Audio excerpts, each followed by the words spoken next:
अस्सलामु अलैकुम। अलामत अलामत का लफ्ज़ हम सुनते आए हैं। हम कहते हैं कि फ़लाँ अदीब ने ये लफ्ज़ अलामत के तौर पर इस्तेमाल किया है या फ़लाँ शायर ने ये तरकीब अलामत के तौर पर इस्तेमाल किया है। लेकिन अगर हमसे कोई पूछे कि अलामत क्या है, ज़रा इसकी वजाहत कीजिए, तो फिर जवाब नदारद। आज की इस वीडियो में हम अलामत को समझेंगे और नीचे मैंने कुछ मिसालें लिखी है, उसके ज़रिए से हम इसकी वजाहत करेंगे। अलामत को अंग्रेज़ी में सिंबल कहते हैं। अल्फाज को महसूस मानों के बजाय मतलूबा मानों में इस्तेमाल करना अलामतें कहलाती है। अब इस तारीफ़ की वजाहत करते हैं। महसूस मानी कहते हैं खास मानों को। अल्फाज के डिक्शनरीज़ में जो मानी है उसको महसूस मानी कहते हैं। मिसाल के तौर पर जब हम कुर्सी का लफ्ज़ लेते हैं तो इससे मुराद वो चीज़ है, लकड़ियों से बनी हुई वो चीज़ जिस पर हम बैठते हैं। या हम कलम का नाम लेते हैं तो इससे मुराद वो चीज़ है जिससे हम कुछ लिखते हैं। तो ये तमाम अल्फाज हैं और ये इनके महसूस मानी है और इन चीज़ों को ये अल्फाज हमने दिए हैं। कुर्सी को कुर्सी का लफ्ज़ हमने दिया है, मेज़ को मेज़ का लफ्ज़ हम इंसानों ने ही दिया है।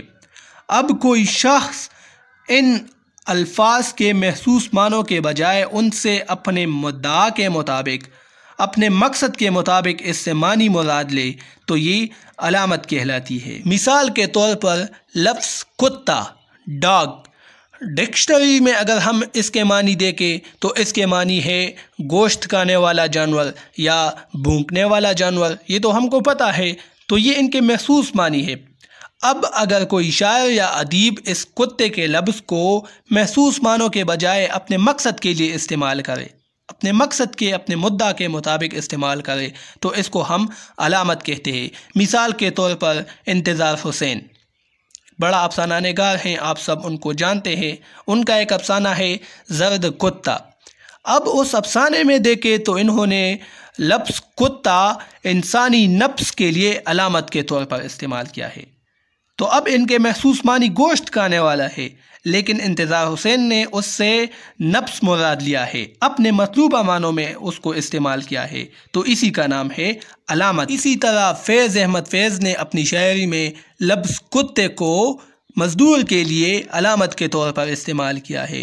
तो इससे पता चलता है कि हर शायर और हर अदीब किसी भी लफ्ज़ को अपने मकसद और अपने तसव्वुरात के मुताबिक इस्तेमाल करते हैं। यानी इंतज़ार हुसैन ने इंसानी नफ्स इससे मुराद ली, यहाँ शायरी में फैज़ ने उससे मज़दूर मुराद लिया है। अल्लामा इकबाल ने शाहीन को मर्द मोमिन के लिए अलामत के तौर पर इस्तेमाल किया है।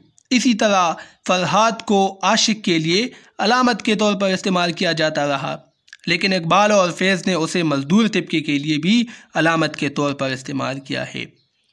फरहाद जिन्होंने एक नहर बनाई थी पहाड़ को कूद कर, सारा दिन सारी रात काम करता लेकिन उसे कुछ भी ना मिला, तो इसी तरह फैज़ और इकबाल ने भी फरहाद को इस्तेमाल किया मज़दूर के लिए कि मज़दूर भी सारा दिन सारी रात काम करते हैं लेकिन उसे कुछ भी नहीं मिलता, उसका इस्तेहसाल होता है। तो ये आज का लेक्चर था। उम्मीद है आप लोगों को ये वीडियो पसंद आ चुकी होगी और इसी के साथ मुझे इजाज़त दीजिए। अल्लाह हाफ़िज़।